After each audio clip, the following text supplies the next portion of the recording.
রসুল আমার আলো আশা, রসুল আমার ভালোবাসা, রসুল আমার প্রেম বিরহের মূল আলোচনা,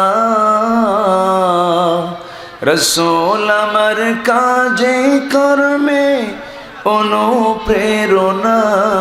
আল্লাহুম্মা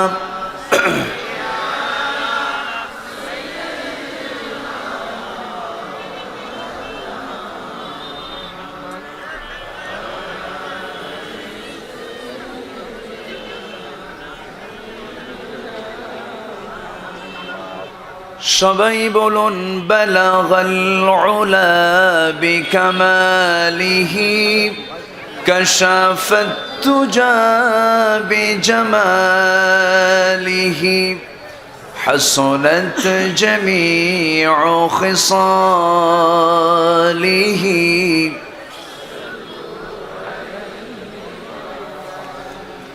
مشرقي حب محمد مطلعي ديوان ما مطلعي خورشید سقاس سینه سوزان ما بلغ العلا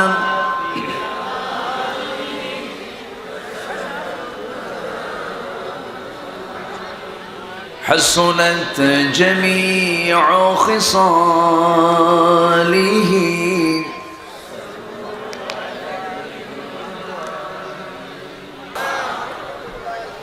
আমরা আল্লাহ তাআলার শুকর আদায় করি যে মহান আল্লাহ জাল্লা শানুহু আমাকে আপনাকে সারাদিনের সকল কাজকে স্থগিত করে কোরআনের আহ্বানে সাড়া দিয়ে কোরআনের প্রেমে পড়ে আমরা আসতে পেরেছি এমন একটি জান্নাতের বাগানে। যিনি আসার বসার তৌফিক দিলেন সেই মহান মাবুদের দরবারে আমরা সবাই লাখ কোটি সাজুদ শুকর আদায় করছি। মুহাব্বাতান জোরালো কণ্ঠে বলে উঠছি আলহামদুলিল্লাহ। আরো জোরে বলে আলহামদুলিল্লাহ। চিৎকার মেরে বলছে আল্লাহুম্মা ইন্নী আসআলুকা আল হুদা ওয়াত তুকা ওয়াল আফাফা ওয়াল গিনা।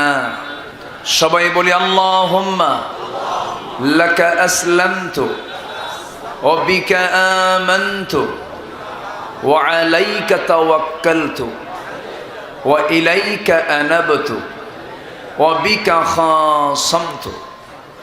আমরা আল্লাহ তাআলার শুকর আদায় করে নিলাম। সম্মানিত উপস্থিতি, আমরা যারা এখানে এসেছি নিঃসন্দেহে আমাদের আসার উদ্দেশ্য হচ্ছে কার সন্তুষ্টি হাসিল করা। আসতে বলবেন না, কার সন্তুষ্টি? আল্লাহর সন্তুষ্টির জন্য আমরা এখানে হাজিরা দিয়েছি। আমরা প্রমাণ করেছি আমরা কোরআনকে চাই। আমরা প্রমাণ করেছি যে আমরা কোরআনের পক্ষের মানুষ। আমরা প্রমাণ করেছি যে আমরা আল্লাহকে ভালোবাসি। আমরা প্রমাণ করেছি যে এই পৃথিবীতে একমাত্র মহা সত্য থাকলে কোরআনে কারিমে আছে। বলি আলহামদুলিল্লাহ। এখনো আমি লক্ষ্য করছি পঙ্গপালের মতো মানুষ ছুটছে মাহফিলের দিকে। হয়তো আলোচনা শেষ হয়ে যাবে, মানুষের আশা ফুরাবে না। আশার উপরই আছে মানুষ। এবং আশেপাশে বৃষ্টিও চলছিল, পাশে কিছু কিছু এলাকায় বৃষ্টি চলছে। বৃষ্টির কারণে অনেকে আসতে পারেন নাই। তো আপনারা এত কষ্ট করে এসেছেন, এই কষ্ট যেন আমাদের নাজাতের কারণ হয়ে যায় এবং এই অংশগ্রহণের মধ্য দিয়ে আল্লাহ যেন আমাদের কোরআনের দিকে পরিপূর্ণরূপে ঝোঁকার এবং কোরআনের দিকে পূর্ণ সমর্থন দেওয়ার তৌফিক আল্লাহ পাক সবাইকে দান করেন। আমি কেন বললাম কোরআনকে পুরোপুরি মানতে চায় না এমন কিছু মুসলমান নামরূপী মুনাফিক আমার দেশে আছে না নাই? আসতে বলবেন না, আছে না নাই? আছে। কোরআনকে মানতে হলে আংশিক না পুরোপুরি? আংশিক না পুরোপুরি? ইসলামে দাখিল হতে হলে আংশিক না পুরোপুরি? এই হুকুমটা কার? আল্লাহ রাব্বুল আলামিন বান্দাকে সুন্দর করে বলছেন, আফাতুমিনুনা বিবা'দিল কিতাবি ওয়া তাকফুরুনা বিবা'দ। কিতাবের কিছু অংশ মানবে, কিছু অংশ মানবে না, তা হবে না। এরকম করলে কি হবে? ইল্লা খিজিয়ুন ফিল হায়াতিদ দুনিয়া। দুনিয়ার জিন্দেগিতে তোমরা যারা অবস্থান করবে, দুনিয়ার জিন্দেগিতে লাঞ্ছিত হবে, আখিরাতে ক্ষতিগ্রস্তদের অন্তর্ভুক্ত হয়ে যাবে। যে বান্দা নামাজ পড়বে আল্লাহর নিয়মে, তার মাথায় থাকতে হবে সমাজও চালাতে হবে আল্লাহ তাআলার বিধানে। ঠিক কিনা? নামাজ আল্লাহর বিধান, সমাজ আল্লাহর বিধান, ব্যক্তিগত জীবনে আল্লাহর বিধান, রাজনৈতিক জীবন আল্লাহর বিধান, রাষ্ট্রীয় জীবন আল্লাহর বিধান। সব জায়গায় যদি আল্লাহর বিধান কার্যকর হয়ে যায়, আল্লাহ বলছেন লাফাতাহনা আলাইহিম বারাকাতিম মিনাস সামাই ওয়াল আরদ। এই আসমানের সমস্ত রহমতের দরজা এবং জমিনের রহমতের দরজা সব আমি খুলে দেব। শর্ত হলো সব জায়গায় আইন মেনে চলতে হবে কার? হুকুম মেনে চলতে হবে কার? আমার বন্ধুগণ, এই যে আমরা মাহফিল এসেছি, এই মাহফিল আসার জন্য আমরা অনেকে যানবাহন ব্যবহার করেছি, পায়ে হেঁটে এসেছি। আমার বন্ধুগণ, এই লোকগুলো, এই যে আমরা আসলাম, কেউ হয়তো 3 চাকায় আসছি, কেউ 4 চাকায় আসছি। 4 চাকার মধ্যে যদি একটা চাকা বিকল হয়, 3 চাকা ঠিক থাকলে কি সেই গাড়ি কি চলবে নাকি? সেই গাড়ি কিন্তু চলবে না। যে চাকা 3টা, ওর মধ্যে একটা চাকা বিকল হলে বাকি 2টা চাকা বিকল হয়ে পড়বে। ট্রেন যাবে ঢাকা, আপনি চড়েছেন যশোর থেকে, ট্রেনের 50টা চাকা, এর মধ্যে একটা চাকা যদি বিকল হয়ে যায়, বাকি 49টি চাকা সচল থাকলেও কি অচল হবে না? অচল হয়ে যাবে। মাত্র একটা চাকা বিকল হওয়ার কারণে 49টা চাকা যদি বিকল হয়ে যায়, ঠিক তেমনি ইসলামে রয়েছে ব্যক্তিগত জীবনের চাকা, পরিবার নীতির চাকা, সমাজ নীতির চাকা, রাষ্ট্রনীতির চাকা, চুক্তি নীতির চাকা, বন্দি নীতির চাকা। সব চাকার মধ্যে একটা চাকাকে যদি কেউ বিকল করে দিতে চায়, আমরা কাঙ্ক্ষিত লক্ষ্যে কখনো পৌঁছতে পারবো না। ঠিক কিনা? এই জন্য সব চাকা কি সচল রাখতে বলছেন কে? আসতে বলবেন না কে? আল্লাহ পাক। আজকে সব চাকা যদি সচল থাকতো, সমাজে সুদ চালু হতো না, যাকাত চালু হতো। বলেন কি চালু হতো? যাকাত চালু হয়ে যেত। সমাজে ঘুষ চালু হতো না, দান চালু হতো? দান চালু হয়ে যেত।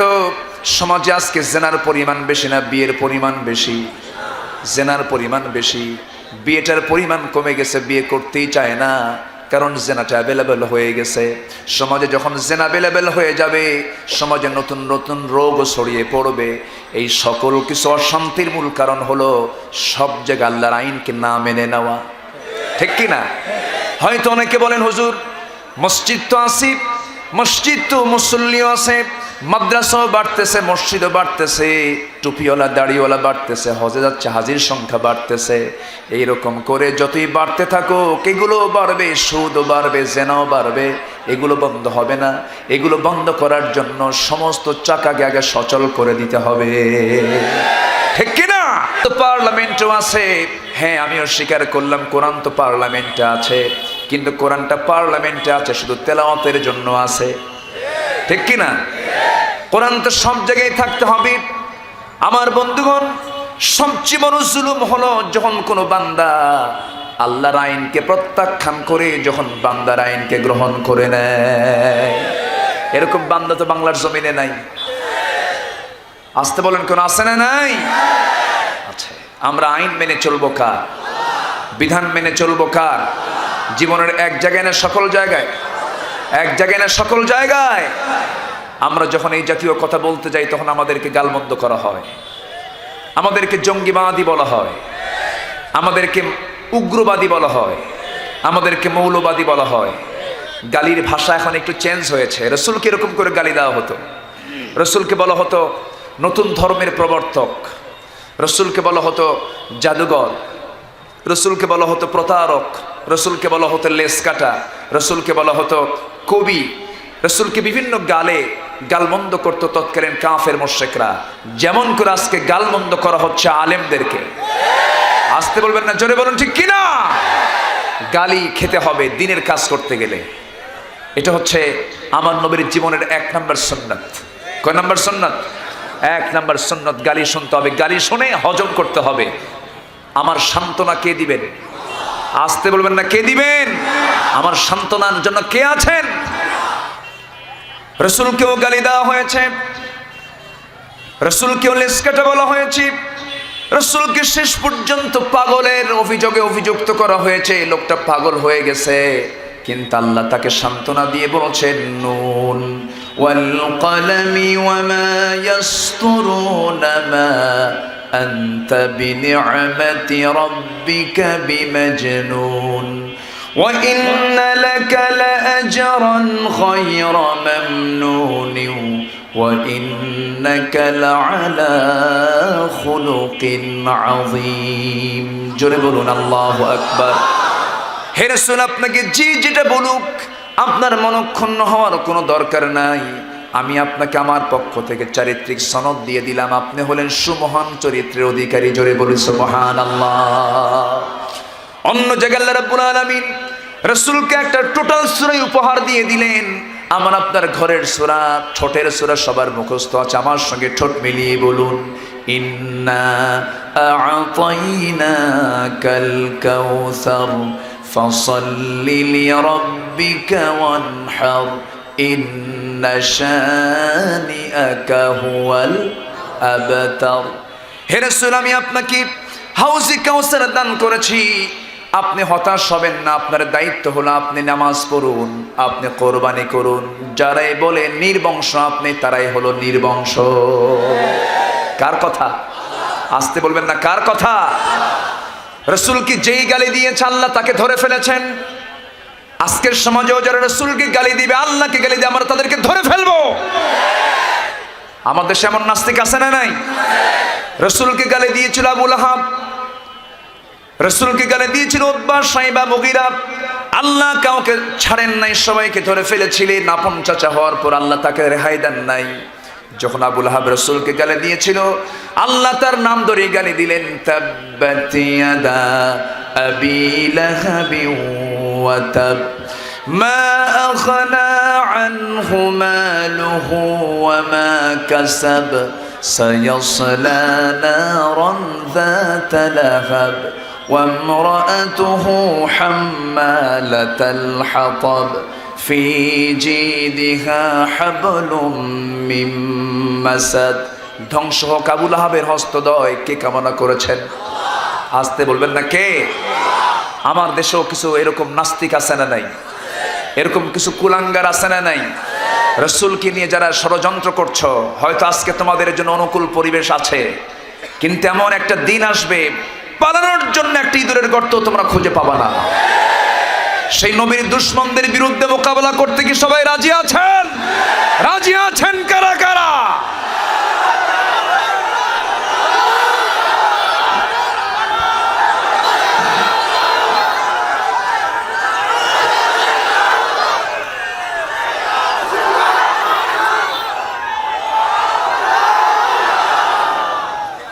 আল্লাহ সবার হাতকে কবুল করুন। জোরে বলি আমিন, আরো জোরে আমিন। রাসূলকে ভালোবাসলাম, কিন্তু রাসূলকে কেউ গালি দিল, আমি চুপ করে থাকলাম, আমার কাতার হবে মুনাফিকের কাতার। এটা কি সগীরা গুনাহ না কবিরা গুনাহ? কবিরা গুনাহ। আল্লাহ রাব্বুল আলামিন বলছেন, শোনো, বড় বড় গুনাহ থেকে তুমি যদি নিজেকে গুটিয়ে রাখতে পারো, বড় গুনাহ কয় প্রকার বলেন? বলেন কয় প্রকার? 3 প্রকার বলেছি আমি। বড় গুনাহ হলো 3টা। 1 নাম্বার হলো জুলুম, নাম্বার 2 হলো ফুসুক, নাম্বার 3 হলো ফুজুর। 1 নাম্বার গুনাহ হলো জুলুম। জুলুম মানে আল্লাহর হককে যদি কেউ নষ্ট করে, এটা জুলুম হয়ে যাবে। বান্দার হক যদি কেউ নষ্ট করে, জুলুম হয়ে যাবে। সমস্ত হক যারা লঙ্ঘন করবে তারা হবে বড় জালিম। আমার দেশে হক নষ্ট করার লোক তো নাই। আছে? হক নষ্ট করার লোক আছে? মেরে খাওয়া লোক আছে? বসুন, একটু ধৈর্য ধরুন। কষ্ট হচ্ছে নাকি আপনাদের? কি যায়? হেলিকপ্টার। একদম আওয়াজটা কিন্তু হেলিকপ্টারের মতোই শোনা যায়, তাই না? নসিমন, করিমন, আলগামন। কুষ্টিয়াতে মাহফিল কমিটি দাওয়াতে আমি গিয়েছি, তো কিছু শ্রোতা এসে বলতেছে, হুজুর আমরা তো আলগামনে আসলাম। আলগামন কি? নসিমন উপরে কিছু ছাউনি আছে, করিমনেও ছাউনি আছে, কিন্তু আমরা এমন যানবাহনে আসছি যার কোনো ছাউনি নাই, এই জন্য আমরা আলগামন। আমার দেশে এত মেশিন চায়না থেকে আসে, চায়না কোম্পানি, চায়নারা ভাবলো এত মেশিন দিয়ে কি করে, এসে দেখে এক একটা ট্রাক বানাইছে। আসলে এরকম আছে, বড় ইঞ্জিনিয়ার আমার দেশের মানুষ। আমার দেশের মানুষের মাথায় যা আছে বুঝলেন, শুধু যদি কাজে লাগানো যেত আর সঠিক নেতৃত্ব যদি থাকতো, গোটা পৃথিবীর নেতৃত্বে থাকতো বাংলার মুসলমানেরা। কিন্তু কিছু অসৎ নেতৃত্ব আছে না নাই? আসতে বলবেন না, আছে না নাই? আমার দেশে কোনো কিছুর ঘাটতি ছিল না। কিসের সংকট আমার দেশে? আমার দেশে আছে সব কিছু। আমার দেশে আছে নদী নালা, খাল বিল, সমুদ্র, পাহাড়, সব কিছু আছে। আমার দেশে নাই এমন কোন প্রাকৃতিক সম্পদ। সব প্রাকৃতিক সম্পদ দিয়ে ভরে দিয়েছেন 55,000 সোনার বাংলাকে। কে কে সাজিয়ে দিয়েছেন? আল্লাহ দিয়েছেন। কিন্তু শুধু নার্সিং এর অভাব। বরাদ্দ হয় মাঝে মাঝে, ওই রাজার মতো আর ওই উজুরের মতো এক রাজা রাতের বেলা ঘুমাতে পারে না, শিয়ালের চিল্লা চিল্লিতে। শিয়াল চিল্লায়, ঘুম হয় না। সকালবেলা জরুরিভাবে ডাকলো, সবাইকে ডাক দিয়ে বলছে, শোনো আমার তো গত রাত্রে ঘুম হয়নি। কেন? শিয়াল এত চিল্লালে কি আর ঘুম হয়? এরা চিল্লাই কেন? উজিরি বলতেছে, জাহাপনা এই সিগালগুলো আওয়াজ করার কারণ হলো প্রচন্ড শীত তো, মাঘ মাস, কম্বল নাই। কি নাই? কম্বল নাই। কম্বল বরাদ্দ দিলেই এরা আর চিল্লাচিল্লি করবে না। রাজা মশাই বলল, ঠিক আছে আমি কম্বল বরাদ্দ দিলাম, তবু আমার ঘুমটা ঠিক মতো হোক, কম্বল বিতরণ করো। শিয়ালের তো কম্বলের খুব দরকার, তাই না? শিয়ালের কম্বল কে দিয়েছেন? আসতে হলো না, কে দিয়েছেন? ওর গায়ে কম্বল আছে না নাই? অস্থায়ী না স্থায়ী? স্থায়ী কম্বল। সমস্ত প্রাণীর চামড়াটাকে আল্লাহ পাক শীতের প্রকোপ থেকে বাঁচার জন্য চামড়ার উপরে মোটা কিছু পশম দিয়ে দিয়েছেন। এদেশের পশম, প্রাণীর পশম একটু ছোট, ইউরোপ আমেরিকার পশমগুলো একটু বড় বড়, মানে ওদের আরো বড় কম্বল। কে দিয়েছেন বলেন তো? আল্লাহ দিয়ে দিয়েছেন। তো এখন কম্বল বরাদ্দ হওয়ার পর, হ্যাঁ পরে কম্বল বরাদ্দ হওয়ার পর কম্বল তো আর শিয়ালের লাগে না। পরের রাতে, আগের রাতে শ্রীগালের যে আওয়াজটা ছিল তার চেয়ে আওয়াজ আর ডাবল হয়েছে পরের রাতে। এবার রাজামশাই খেপে গিয়ে, রেগে গিয়ে পরের দিন আবার জরুরি সভা ডেকে দিয়ে বললো, আমি এত টাকা বরাদ্দ দিলাম, কম্বল দিলাম, এরপর তো আওয়াজ কমে না, আরো আওয়াজ ডাবল হয়ে গেছে। জাহাপনা বুঝবেন না, গত রাতের আওয়াজ ছিল হলো ঠান্ডার কারণে তারা কষ্ট পাচ্ছিল, এই জন্য তারা কাঁদতেছিল। আর আজকের রাতে এত চিৎকার করে আওয়াজ করার কারণ হলো আপনি যে কম্বলটা দিয়েছেন সেই কম্বল পেয়ে খুশি হয়ে তারা আপনার শুকর গুজার করতেছে। কথা কি বুঝতেছেন? এইরকম চাটুকারিতা আমার দেশে আছে না নাই? আসতে বলবেন না, আছে না নাই? আচ্ছা, আমার দেশে তো শুধু তেল মারা চলে। কি মারা? তেল মারা। নেতার পিছনে থেকে শুধু তেল মারবেন, বাস আপনি উপরের দিকে উঠতে থাকবেন। এদেশে তেল তো মারবে, কারণ এদেশে তো আপেল গাছ নাই, সরিষার গাছ আছে। বোঝেন নাই? আপেল গাছ, নিউটন যখন দেখলেন আপেলটা নিচে নামে কেন, নিচের দিকে পড়ে কেন, আপেল কেন উপরে উঠলো না, কেন নিচে নামলো, এটাকে গবেষণা করতে করতে তিনি মাধ্যাকর্ষণ শক্তি আবিষ্কার করে ফেললেন। কারণ আমার দেশে তো আপেল গাছ নাই, আছে হলো সরিষার গাছ। এই জন্য সরিষার তেল খালি মারে, খালি তেল মারে। তেল বাস কিছু নাতে আসে না নাই? এই জাতি সত্য কথা ভুলে গেছে। প্রত্যেকটি ব্যক্তির মুখ থেকে যদি আজকে হক কথা বের হতো, বাতিলরা পালাইয়া সব দিল্লি চলে যেত। ঠিক কিনা? আমরা হক কথা বলবো, জোরে বলি ইনশাআল্লাহ। কি কথা বলবো? হক কথা। হকের পক্ষে কে আছেন? হকের পক্ষে আমাদের সঙ্গে কে আছেন? আল্লাহ আছেন। আল্লাহ সবাইকে হকপন্থী হওয়ার তৌফিক দান করুন। জোরে বলি আমিন, আরো জোরে আমিন। তাহলে জুলুম হলো, জুলুমের সংজ্ঞা হচ্ছে সকল প্রকার হককে নষ্ট করা। আল্লাহর হক আছে না নাই? আল্লাহর হক হচ্ছে আল্লাহর বিধানকে বিনা শর্তে মেনে নেওয়া, এখানে কোনো আপিল করা যাবে না। আল্লাহর হক হচ্ছে আজান হলে কোথায় চলে যাওয়া, আসতে বলবেন না, কোথায় চলে যাওয়া? এদেশে নামাজি বেশি না বেনামাজি বেশি? বলেন বলেন বলেন। তাহলে বেনামাজি লোকগুলো কার হক নষ্ট করে? তাহলে তারা কি বলেন কোরআনের ভাষায়? তারা কি? এই মাঝে মাঝে কি ফোটে এগুলো? ও বেলুন মাঝে মাঝে ফুটতেছে না? ও আচ্ছা, দেন ফাটান দেখি যা আছে কপালে। আচ্ছা থাক, আর ফাটবে না মনে হয়। সম্মানিত ভাইয়েরা, খুব সুন্দর করে তারা সাজিয়েছে, দেখেন না মাহফিলটা কত সুন্দর ডেকোরেট করেছে। বলি আলহামদুলিল্লাহ, জোরে বলি আলহামদুলিল্লাহ। তাহলে যারা নামাজ না পড়ে তারা আল্লাহর ভাষায় তারা কি বলেন? তারা কি? জালিম। আল্লাহর হক আমরা নষ্ট করব না। সবাই 5 ওয়াক্ত নামাজ পড়বো, রাজি আছেন? সবাই কি রাজি আছেন? 5 ওয়াক্ত নামাজের অর্ডার কে দিয়েছেন? হুকুমটা কার? সবার আগে কার হুকুম মানবো? আজান হবে, চলে যাব কোথায়? যে বান্দার ভিতরে 3টা আমল থাকবে আল্লাহ তাকে মাফ করে দিবেন। 1 নাম্বার হলো যে প্রচন্ড শীতের ভিতরে নিখুঁতভাবে ওযু বানায়।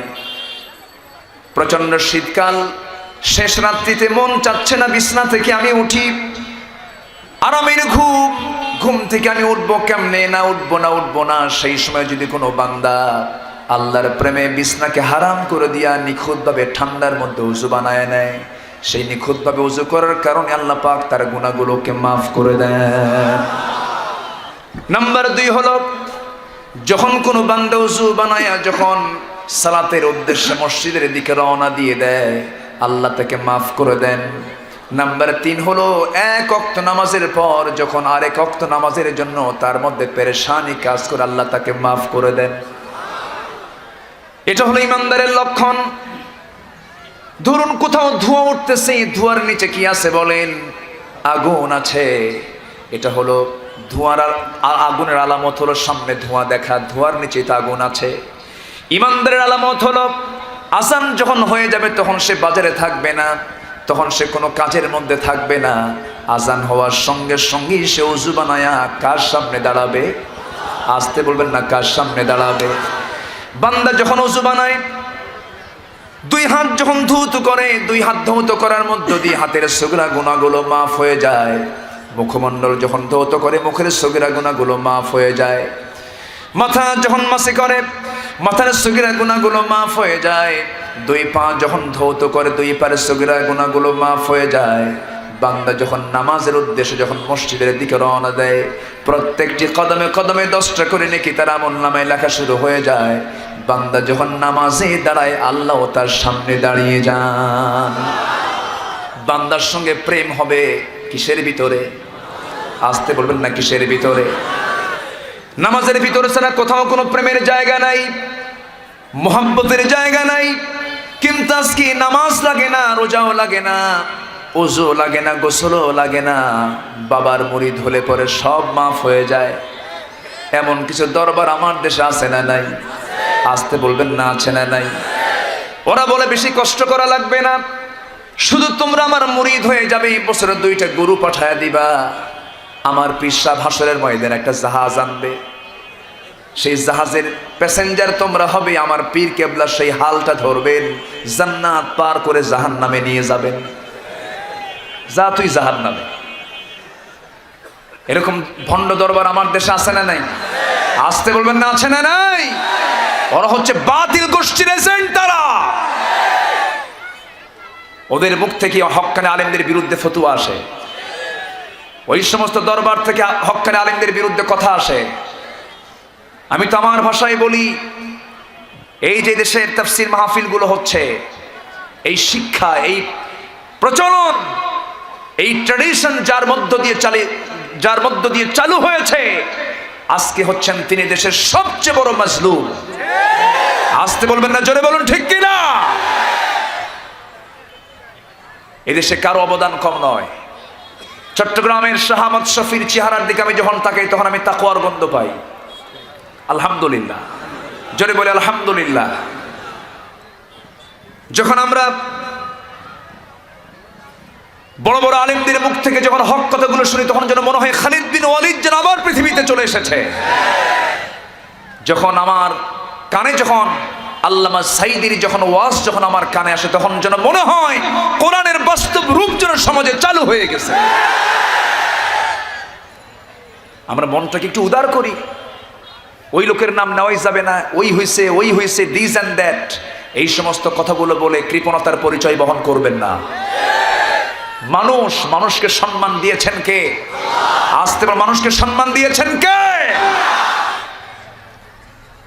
আমাকে কত অসংখ্য যুবক আমাকে জড়িয়ে ধরে বলে, হুজুর বাপ মাকে দেখতে পারতাম না, নামাজ পড়তাম না, নেশা করতাম, আপনাদের ওয়াজ শুনে শুনে আমাদের পরিবর্তন হয়ে গেছে।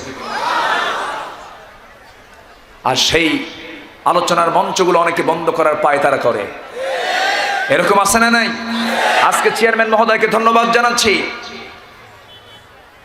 তার নেতৃত্বে বলবো আমি, তার ইউনিয়নে এই সহস্র মুসলমানের যে সমাগম, যে সমাবেশ হলো, আমি তাকে ধন্যবাদ দেই। অনেকে আছে এই মাহফিল বন্ধ করার পিছনে, আছে না নাই? যারা এই বন্ধ করার পায় তারা করে, আমি আমার ভাষায় বলি, ওর রক্তের মধ্যে আছে আবু জেহেলের রক্ত লুকানো, ওর মধ্যে লুকানো আছে হামান, নমরুদ, সাদ্দাতদের রক্ত লুকানো। কোরআন তো সবার, কোরআন সবার না। আপনি কোরআন নিয়ে আপনি ষড়যন্ত্র করবেন কেন? কোরআন তো সবাইকে ধমক দেয়। সুদখোরকে ধমক দেয় না, মিথ্যুককে ধমক দেয় না, জালিমকে ধমক দেয় না। আমি কি ধমক দিচ্ছি আমার কথা দিয়া? আমার কথার মধ্যে কিসের কথা? কিসের কথা বলেন? যারা সুদ খাবে তারা কি খুশি হবে? যারা জেনার কাজ করবে তারা কি খুশি হবে? হবে না। এই জন্য হক কথাগুলো বলতে হবে।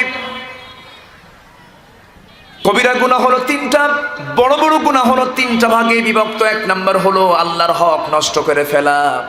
আমরা নামাজটাকে ছেড়ে দেব না, 5 ওয়াক্ত নামাজ পড়বো আমরা একা কিনা জামাতে, বুঝে না বুঝে, জেনে না জেনে, সময় না অসময়ে, জেনে বুঝে নামাজ আমরা সবাই পড়ার চেষ্টা করব, পড়তে হবে, কারণ এটা ফরজ হুকুম, নামাজ ছেড়ে দেওয়া যাবে না। এরপরে বান্দার হক আছে না নাই? আসতে বলবেন না, বান্দার হক আছে না নাই? পিতামাতার হক আছে, বান্দার হক আছে, এগুলো নষ্ট করা যাবে না। আমার রাসূল মাঝে মাঝে সাহাবা একরাম তিনি ওয়াজ করতেন, বিভিন্ন ইতিহাসগুলো টানতেন, বিভিন্ন ঘটনাগুলো বলতেন। আবার মাঝে মাঝে তিনি সাহাবীদের মুখ থেকে ওয়াজ শুনতেনও। একদিন হঠাৎ করে সামনে এক সাহাবী দাঁড়িয়ে বলছেন, ইয়া রাসূলুল্লাহ, আমি আপনাকে কিছু কথা বলবো, আপনি আমার ওয়াজ শুনবেন নাকি? আমার নবীজি মুস্কি হাসি মারলেন, মুস্কি হাসি মেরে বলছেন, সাহাবী তুমি আমার সামনে কি বলবে বলো। দাঁড়িয়ে গেলেন, দাঁড়িয়ে বলছেন, ইয়া রাসূলুল্লাহ, আমার ব্যক্তিগত জীবনের কিছু অভিজ্ঞতা নিয়ে আমি আপনাকে কিছু বলতে চাই। রাসূল বললেন, বলে ফেলো। আমার নবীজি সামনে যখন কেউ বলার কোনো ইরাদা করত, রাসূল তাকে সুযোগ দিয়ে দিতেন, এবং এত লম্বা সুযোগ দিতেন যে তার কথা না শেষ হওয়া পর্যন্ত আমার নবীজি চুপ করে শুনতেন। জোরে বলে সুবহানাল্লাহ। আর আজকে সমাজে কিছু কিছু লোক আছে বুদ্ধিজীবী, কেউ একটু বললেই থামো, বুঝতে পারছে তুমি কি বলবা, আছে না নাই বলেন তো? আমার নবীজি মনোযোগ দিয়ে শুনতেন। ওই সাহাবী দাঁড়িয়ে বলছেন, ইয়া রাসূলুল্লাহ, আমি যখন ইসলাম গ্রহণ করি নাই, আমি লাত মানাত উজ্জার পূজা করতাম। একটা মূর্তিকে আমি খুব সম্মান করতাম, সেই মূর্তিটাকে আমি ভাগ্যের প্রতীক মনে করে বুকে রাখতাম, মাথায় রাখতাম, খুব সম্মান করতাম, সৌভাগ্যের প্রতীক মনে করে যখন যেখানে যেতাম সাথে সঙ্গে করে নিয়ে চলে যেতাম। একদিন কোথাও যাচ্ছিলাম, যাবার পথে হঠাৎ করে আমার প্রকৃতির চাপ চাপলো, হাজত চাপার কারণে আমি আমার দেবতার সঙ্গে করে নেব কেমনে, এটা বেয়াদবি হয়ে যাবে মনে করে উঁচু জায়গায় রেখে দিয়া আমি আমার প্রকৃতির কাজে সাড়া দেওয়ার জন্য শৌচ কার্য কমপ্লিট করে আমি আবার ফিরে আসলাম। সেই মূর্তিটা আমার হাতের মধ্যে নেব, কিন্তু দেখি হুজুর মূর্তির আপাদ মস্তক মাথা থেকে পা পর্যন্ত পানি দিয়ে ভেজা। ভাবলাম মনে হয় এটা রহমতের পানি। সাহাবায়ে কেরাম মুস্কি হাসেন, আমার নবীও মুস্কি হাসেন। ওয়াজ শুরু হয়ে গেছে। আমার নবীজি বললেন, সাহাবী এরপরে কি করলা বলো? এরপরে হুজুর আমি ভাবলাম রহমতের পানি যেহেতু আমার দেবতার গায়ে লেগেছে, আমি আমার জিহ্বা লাগায় দিলাম, একটা চাটন দেওয়া মাত্র দেখি আমতা আমতা গন্ধ, এমন দুর্গন্ধ। এই দুর্গন্ধ যখন আমার অনুভব হলো, সামনের দিকে তাকায় দেখি মিস্টার ডগ হেঁটে হেঁটে লেজটা ছেড়ে ছেড়ে যাচ্ছে। ভাবলাম এই কুত্তাই তো কামটা সারছে। এমন রাগ উঠল, ইনস্ট্যান্ট নিজেকে নিয়ন্ত্রণ করতে না পেরে সেই হাতের বানানো মূর্তিটাকে হাতের মধ্যে নিয়ে এমন জোরে একটা আছাড় মারলাম, টুকরো টুকরো হয়ে গেল। এরপরে ভাবলাম, যে রব তার নিজের অস্তিত্ব রক্ষা করতে ব্যর্থ হয়ে যায়, সে রব আমার রব হতে পারে না। তিনি হবেন আমার রব, যিনি রব হবেন আরশের মালিক মহান রব্বুল আলামিন। আপনার কাছে সে সত্যের সন্ধান পেয়েছি। আমার নবীজি মুস্কি মুস্কি হাসলেন, সাহাবায়ে কেরাম কাহ কাহ করে হাসলেন না, দেহে খাসা হাসলেন। আমার নবীজি মুস্কি মুস্কি হাসলেন, কারণ আমার নবীজির হাসিটাও ছিল সারা জীবনের জন্য সুন্নাত। আমার নবীজি সর্বক্ষণ তিনি হাসি দিতেন, তার মুখটা কখনো গোমটা মুখ ছিল না, সর্বক্ষণ হাসিটাও একটা সাদগা। জোরে বলে সুবহানাল্লাহ। আমার নবীজি সবার সঙ্গে মিশে যেতেন। আমার নবীজি বউয়ের কাছে যখন যেতেন স্বামী হয়ে যেতেন, সন্তানদের কাছে যখন যেতেন বাবা হয়ে যেতেন, নাতির কাছে যখন যেতেন নানা হয়ে যেতেন, যুদ্ধের ময়দানে যখন যেতেন তখন তিনি সেনাপতি হয়ে যেতেন, যখন শত্রুর সামনে যখন দাঁড়িয়ে যেতেন তখন তিনি অস্ত্র পরিচালক হয়ে যেতেন, যখন বাতিল শক্তির মোকাবেলা করতে হয় তখন তার চেয়ারটা রক্তিম আকার ধারণ করত। নবীজি তরবারি ব্যবহার করেছেন, রাসূল লৌহ বর্ম পরিধান করেছেন, বর্ষা ব্যবহার করেছেন, মাথায় লোহার হেলমেট পরেছেন। আমার নবীজি যুদ্ধের পোশাক পরে বাতিল শক্তির মোকাবেলাও করেছেন। আমার নবীজি সব জায়গায় ফিট ছিলেন। আমার নবীজি প্রত্যেকটি জায়গায় আমাদের জন্য আদর্শের বাস্তব নমুনা। আল্লাহ পাক তাকে আদর্শের বাস্তব নমুনা করে দিয়েছেন। এই জন্য আমরা যখন কোনো কাজ করতে যাব মডেল দেখব মুহাম্মদ সাল্লাল্লাহু আলাইহি ওয়াসাল্লামকে। রাসূল কেমন করে খেয়েছেন তেমন করে খাবো, রাসূল কেমন করে ঘুমিয়েছেন তেমন করে ঘুমাবো, রাসূল কেমন করে কথা বলেছেন তেমন করে কথা বলবো, রাসূল কেমন করে রাগকে দমন করেছেন তেমন রাগকে আমরা দমন করব। আল্লাহ কোন কোন বান্দাদেরকে ভালোবাসেন আল্লাহ রাব্বুল আলামিন সুন্দর করে বলছেন, وسارعوا إلى مغفرة من ربكم وجنة عرضها السماوات والأرض أعدت للمتقين. جرب لي الله أكبر. الذين ينفقون في السراء والضراء والكاظمين الغيظ والعافين عن الناس والله يحب المحسنين. জোরে বলি আল্লাহু আকবার। ওই সমস্ত বান্দাকে আল্লাহ ভালোবাসেন যারা গোপনে দান করে, সচ্ছল অসচ্ছল অবস্থায় দান করে, আর যারা মানুষকে মাফ করে দেয়, রাগকে যারা সংবরণ করে। আল্লাহ পাক মুহসিন বান্দাদেরকে খুব ভালোবাসেন। আমার নবীজি মানুষকে প্রতিশোধ নিতেন না, ক্ষমা করে দিতেন। বলেন বলেন বলেন বলেন। আজকে আমার দেশে চলছে ক্ষমার নীতি না প্রতিশোধের নীতি? ক্ষমার নীতি না প্রতিশোধের নীতি? আমার নবীজির শত্রুকেও মাফ করে দিয়েছেন, ক্ষমা করে দিয়েছেন। আমার নবীজির সারা জীবনের নীতি ছিল ক্ষমার নীতি। আমার নবীজি সবার সঙ্গে মিশে যেতেন, সুন্দর করে কথা বলতেন। বাচ্চাদের সঙ্গে যখন কথা বলতেন তখন তিনি বাচ্চার মতো হয়ে যেতেন। আমার নবীজি মসজিদের মধ্যে যখন যেতেন তখন তিনি সুন্দর ইমামও হয়ে যেতেন। জোরে বলি সুবহানাল্লাহ। আবার যখন বিচারের চেয়ারে যখন বসতেন তখন তিনি বিচারক হয়ে যেতেন। সে জায়গায় তিনি কোনো উৎকোচ গ্রহণ করেছেন নাকি? কারো কোনো সুপারিশ তিনি শুনেছেন নাকি? যখন বিচারের তিনি চেয়ারে বসতেন সঠিক বিচার করতেন। নামাজে যখন দাঁড়াতেন ইমামতির দায়িত্ব পালন করতেন। আবার যখন মাঠে যখন নামতেন তখন তিনি লড়াইয়ের নেতৃত্ব দিতেন। জোরে বলি সুবহানাল্লাহ। তিনি তো আমার মডেল হবেন। এই পৃথিবীতে আদম থেকে শুরু করে নিয়ে কিয়ামত পর্যন্ত যত মানুষ এসেছে এবং আসবে সমস্ত মানুষের ভিতরে একটা জরিপ হলো, এই পৃথিবীতে একজন মানুষের সারা জীবন যার মুখ থেকে একটা মিথ্যা কথা বের হয় নাই তিনি হচ্ছেন মুহাম্মদুর রাসূলুল্লাহ। জোরে বলি মুহাম্মদুর রাসূলুল্লাহ সাল্লাল্লাহু আলাইহি সাল্লাম। আমার নবীজি যখন কথা বলতেন সামনে বাচ্চারাও বসে থাকতো। সুবহানাল্লাহ। নবীজি মসজিদে চলে যেতেন, বাচ্চারা মসজিদে চলে আসতো। আজকে দেখবেন কিছু কিছু মসজিদে বাচ্চারা গেলে পরে বুড়ারা চোখ এরকম বড় বানায়। এরকম আছে না নাই? চোখ এরকম বড় বানায়। বাচ্চারা ভয়ে মসজিদে ঢুকতে পারে না। ভুল, এগুলো ভুল চিন্তা, ভুল, এগুলো ভুল চিন্তা করেন, মুরব্বী মানুষরা বুঝেন না। বরঞ্চ যে সমস্ত মসজিদগুলোতে বাচ্চাদের আনাগোনা কম, এটা বিপদের লক্ষণ। কারণ বাচ্চাগুলো ইসলামী সংস্কৃতি লালন করবে একমাত্র মসজিদের মধ্য দিয়া, ঠিক কিনা? বাচ্চাগুলো কি মসজিদে নিয়ে যাবেন? ছোট বাচ্চা ছেলে হোক মেয়ে হোক, মসজিদের দিকে নিয়ে যাবেন, মসজিদে নামাজের দৃশ্যগুলো দেখবে, সামনে দিয়ে হাঁটুক হাসুক, আপনার পিঠে চড়ুক, কোনো আপত্তি নাই। আমার নবীর সেজদার মধ্যে যখন যেতেন, হোসেন রাদিয়াল্লাহু তাআলা আনহু আমার নবীর পিঠের উপরে বসে যেতেন, নবীজি বিরক্ত হতেন না। আমার নবীজি একদিন সেজদার মধ্যে চলে গেছেন, হোসাইন বহুক্ষণ সময় ধরে বসেছিলেন। আমার নবীজি সেজদা থেকে মাথা উঠান না, এর কারণ হলো হোসাইন সে তার বসা থেকে সে সরতেছে না, নবীজির ঘাট থেকে সে নড়ে না। অনেকক্ষণ পর হোসাইন যখন সরে গেছে, সালাম ফিরে মুস্কি হাসি মেরে হোসাইনকে কোলের মধ্যে নিয়ে বলছে, না না, আজকে তুমি আমার সেজদা লম্বা করে দিয়েছো, কারণ তুমি আমার ঘাড়ের উপরে বসেছো। জোরে বলি সুবহানাল্লাহ, জোরে বলি সুবহানাল্লাহ। আমার নবীজি সবার সঙ্গে মিশে যেতেন, ছোট্ট ছোট্ট বাচ্চাদেরকে নিয়ে প্রশ্ন করতেন, কি খেয়েছো, দুপুরে তোমার কি খানা খাবে তুমি, এরকম করে গল্প করতেন। তোমার পকেটে কি আছে, এরকম করে গল্প করতেন। আবার নবীজির নাতি একজন ছিলেন হোসেন রাদিয়াল্লাহু তাআলা আনহু, কোলের মধ্যে নিয়ে গল্প করতেন, মাঝে মাঝে অনেক সময় ধরে প্রশ্ন করতেন। একদিন বসে কথা বলছিলেন, কথা বলতে বলতেই আমার নবীর কাছে একজন ফেরেশতা এসেছেন 24,000 বার। কত হাজার বার? 24,000 বার। যে এই ফেরেশতা এসেছেন তিনি হচ্ছেন জিবরাইল আলাইহিস সালাতু ওয়াস সালাম। নবীর সামনে বাবি জিবরিল দিয়ে নবীর সামনে সে আস্তে করে একদিন ওহী নিয়ে বসে গেলেন। সেই সময় রাসূল হোসেনকে কোলের মধ্যে নিয়ে আছেন।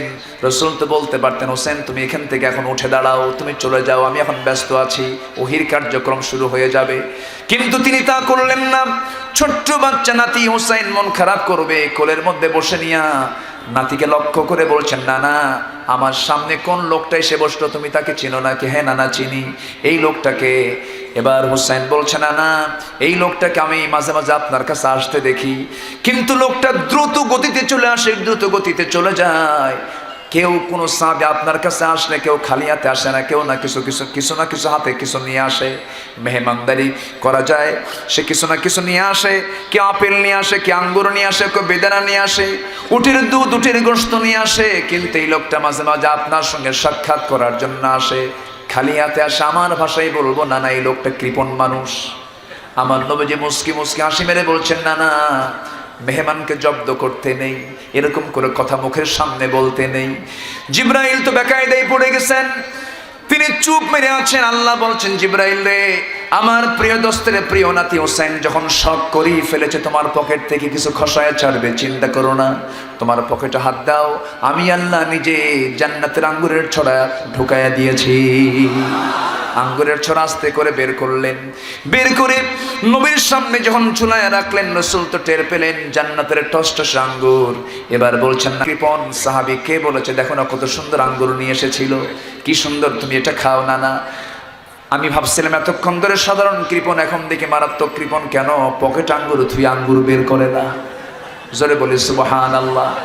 আমার নবীজি হাসির আসর বানায়া ফেললেন, মজার আসর বানায়া ফেললেন।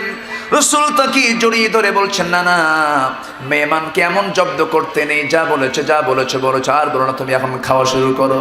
এখন বলছে, না না, মেহমান আগে খাবে না, মেজবান আগে খাবে। মেহমান তো আগে খাওয়ান না, আমি তো বাড়ির মানুষ, আগে মেহমানকে খাওয়ান। জিবরাইল পড়ল মুসিবতে, আল্লাহ কোন মুসিবতে পড়লাম, খাওয়া তো বুঝি না। জোরে বলি আল্লাহু আকবার, আরো জোরে বলি আল্লাহু আকবার। আমার ভাইয়েরা, সে আদর্শের দিকে ফিরে যেতে হবে। আমার নবীজি যখন স্ত্রীদের মাঝে যেতেন, তখন তিনি স্বামী হয়ে যেতেন, ফ্রি হয়ে যেতেন। বিশ্বনবীর আসন থেকে স্বামীর হক আদায় করেছেন তিনি 16 আনা। জোরে বলি সুবহানাল্লাহ। ঘরের মধ্যে যখন ঢুকতেন, মা এসে বলেন, আমি রাসূলকে কখনো আগে সালাম দিতে পারি নাই, আগে সালাম তিনি কখন দিতেন আমি টের পেতাম না। রাসূল আগে সালাম দিয়ে ঘরের মধ্যে ঢুকতেন। রাসূল আমার ঘরের মধ্যে ঢুকে যখন খাবার পেতেন না, হাসি তার মুখ থেকে বন্ধ হতো না। প্রয়োজন অনেক সময় তিনি শুধু পানি পান করে ঘুমিয়ে পড়তেন খাবারের অভাবে। মাসের পরে মাস চলে যেত, খাবার ছিল না, কিন্তু আমার নবীজি কখনো চড়া করে কোনো কথা বলেন নাই। চেহারার মধ্যে কোনো গাম্ভীর্যতা ছিল না, মুখ ভরা তার হাসি ছিল। মায়েশা সিদ্দিকা রাদিয়াল্লাহু আনহা রাসূলকে লক্ষ্য করে বলেন, রাসূল আমাকে ঘরের মধ্যে দামি দামি কোনো ফার্নিচার দিতে না পারল, আমার নবীজির ঘরটা ছিল মোহাব্বত দিয়ে ভরপুর, জোরে বলি সুবহানাল্লাহ।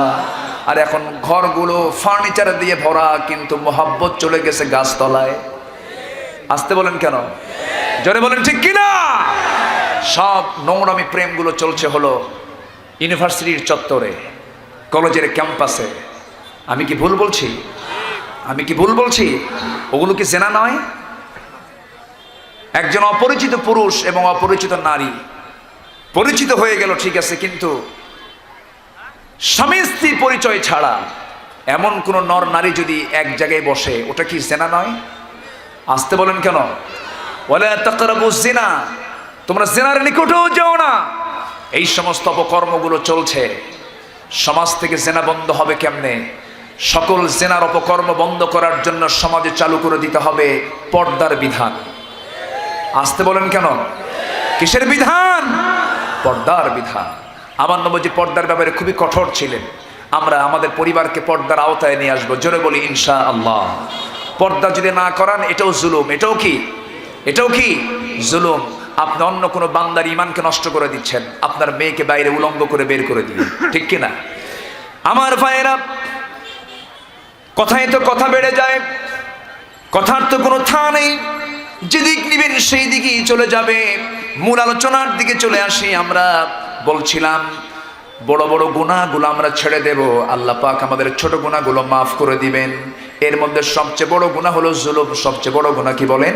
জুলুম। এক নাম্বার জুলুম আমরা শিখেছি, আল্লাহর হক নষ্ট করব না, নামাজ 5 ওয়াক্ত পড়ব, জোরে বলি ইনশাআল্লাহ। আরো জোরে বলি ইনশাআল্লাহ। পিতামাতার হক আছে না নাই? আসতে বলেন কেন? পিতামাতার হক কি আছে? পিতামাতা যদি খুশি না হন, আল্লাহ খুশি হবেন? দোয়া কবুলের মহাজন হচ্ছেন পিতার মাতা। বাপ মাকে ভাত দেয় না এমন সন্তান বাংলার জমিনে খুবই কম। হ্যাঁ, খুবই কম না খুবই বেশি? খুবই বেশি হওয়ার কারণ কি জানেন? সমাজে ইসলামী শিক্ষা নেই। আমি গাজীপুরে কিছু বৃদ্ধাশ্রম আছে, সেখানে অনেক সন্তান তাদের আব্বা আম্মাকে দেখার সময় না পেয়ে ওই জায়গায় রেখে আসে, যে তোমরা দেখো, আমাদের দেখার সময় নাই। ওই সমস্ত সন্তানগুলো কি আদর্শ সন্তান হতে পারে? আসতে বলবেন না পারে? আমি কয়েকদিন আগে গিয়েছিলাম, আবার আমি মাঝে মাঝে যাই। গাজীপুর কাপাসিয়া মাহফিল ছিল, আমি এক বৃদ্ধাশ্রমে ঢুকলাম। দেখে এক বৃদ্ধা মা হাঁটতেছে। আমি তার সামনে গিয়ে দাঁড়ালাম। মা, আপনি এখানে কতদিন? কে বাবা, প্রায় 1.5 বছর হলো আমি এখানে আছি। আপনার ছেলে মেয়ে? কে আমার ছেলে মেয়ে আছে, তাদের বিয়ে? হ্যাঁ, বিয়ে হয়ে গেছে। তা আপনি এখানে, কে আমার সন্তান এখানে রেখে গেছে কেন? ওর দেখা করা, ওর আমাকে দেখার সময় ওর নাই। কে বৌমা, সেও ব্যস্ত মানুষ, দোষ ধরতেছে না সন্তানের। আমি বললাম যে আপনার কি কষ্ট হয় না? কেন? আমার কোনো কষ্ট হয় না, কিন্তু লক্ষ্য করছি তার চোখের কোনা বেয়ে বেয়ে টপ টপ করে পানি পড়ছে। বললাম আপনার সন্তান কি করে? বলে যে আমার সন্তান হায়ার এডুকেটেড, মাস্টার্স কমপ্লিট করেছে, শিক্ষিত মানুষ, সরকারি চাকরি করে। আমি বললাম আপনার সন্তান যদি আজকে মাদ্রাসার ছাত্র হতো, আপনার সন্তানকে যদি আপনি আজকে কোরআনের সবকটা হাতের মধ্যে দিতেন, আজকে আপনাকে এই জায়গায় আসা লাগতো না। আমাকে বলতেছে উল্টা যে বাবা ওটাও না, আমি যদি ওকে মূর্খ করে রাখতাম তাও সে আমার সেবা করত।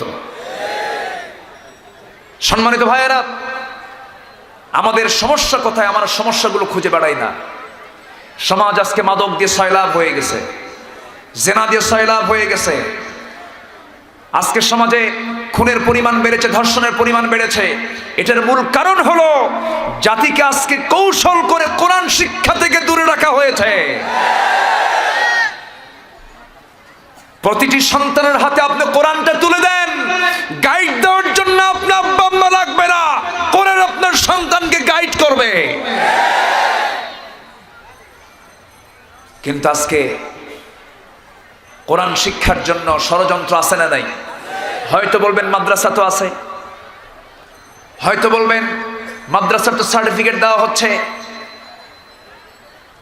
আপনি যদি পানি ঢালেন গাছের আগায় আর গোড়ায় যদি কেটে দেন, ওই গাছে ঢালা পানির কোনো লাভ আছে বলেন তো?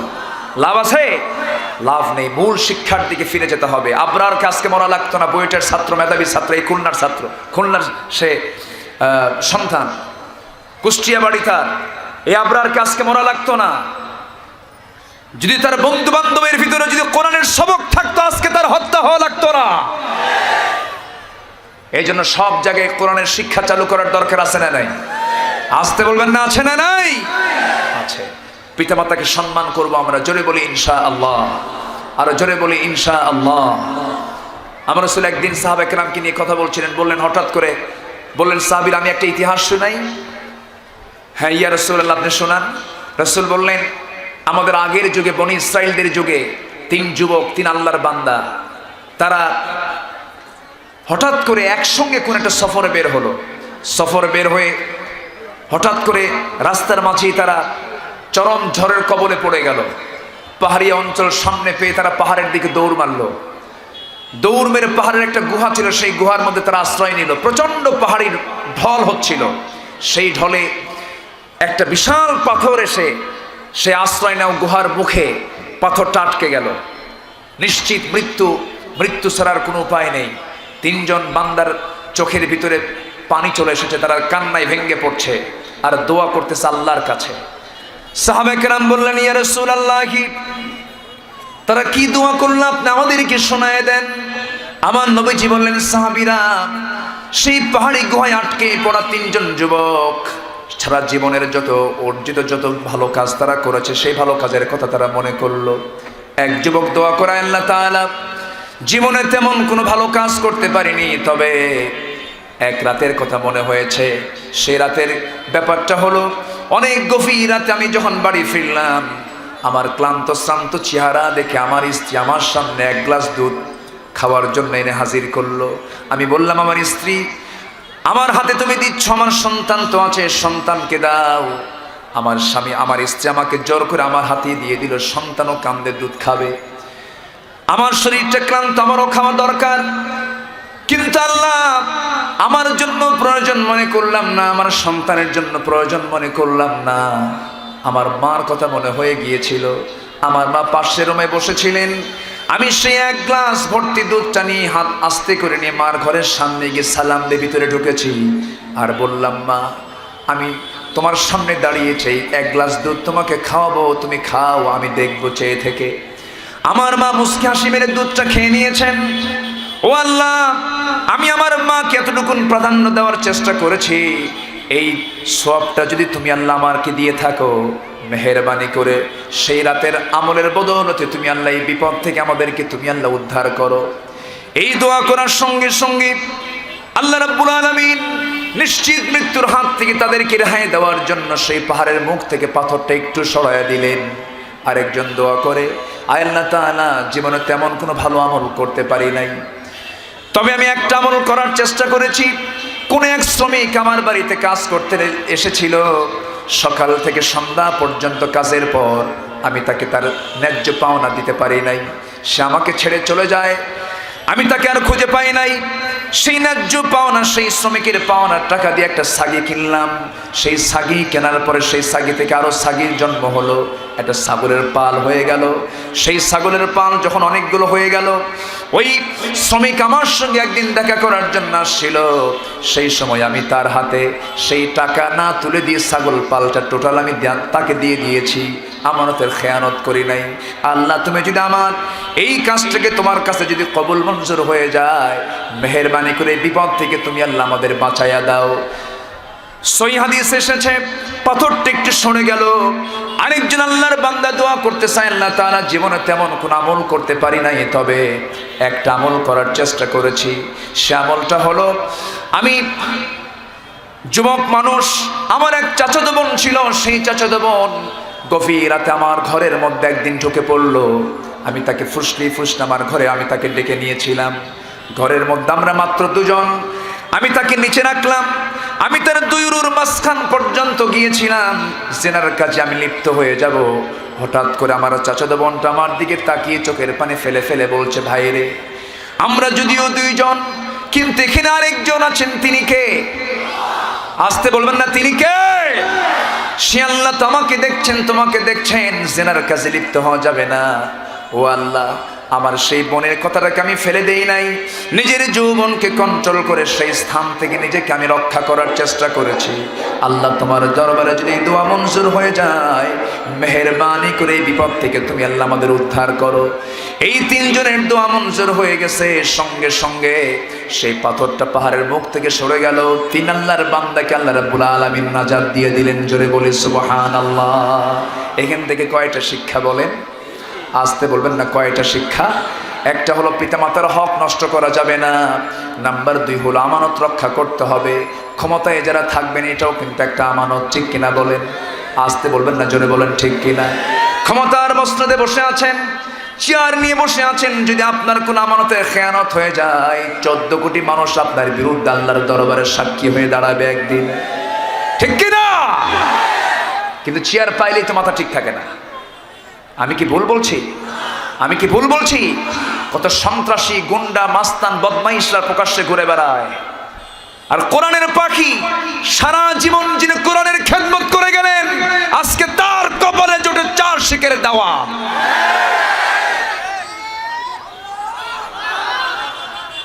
কেউ তো স্লোগান দেন না, আল কোরআনের আলো, কোরআন হাদিস যেখানে, লিল্লাহে তাকবীর। আল্লাহ সবার হাতকে কবুল করুন, আল্লাহ সবার জবানকে কবুল করুন, আল্লাহ সবার চিন্তা চেতনাকে কবুল করুন। আমি একজন মুসলিম বোন, আমার প্রশ্ন, উচ্চস্বরে কোরআন তেলাওয়াত করে কি গুনাহ মহিলাদের? হুজুর আপনারা আজান আচ্ছা, উচ্চস্বরে কোরআন তেলাওয়াত করা কি গুনাহ? মহিলাদের জন্য। আপনি উচ্চস্বরে না, আপনি তেলাওয়াত করতে পারবেন না, তবে আপনি যে তেলাওয়াতটা করবেন আপনার কানেতে শুনতে হবে।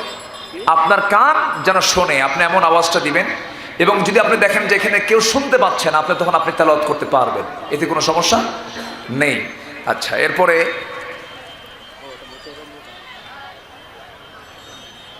যে আলেমগণ পিতামাতাকে খেতে দেন না, সে সমস্ত আলেমগণ যদি মসজিদে ইমামতি করেন, তাদের পিছনে নামাজ পড়া কি জায়েজ হবে?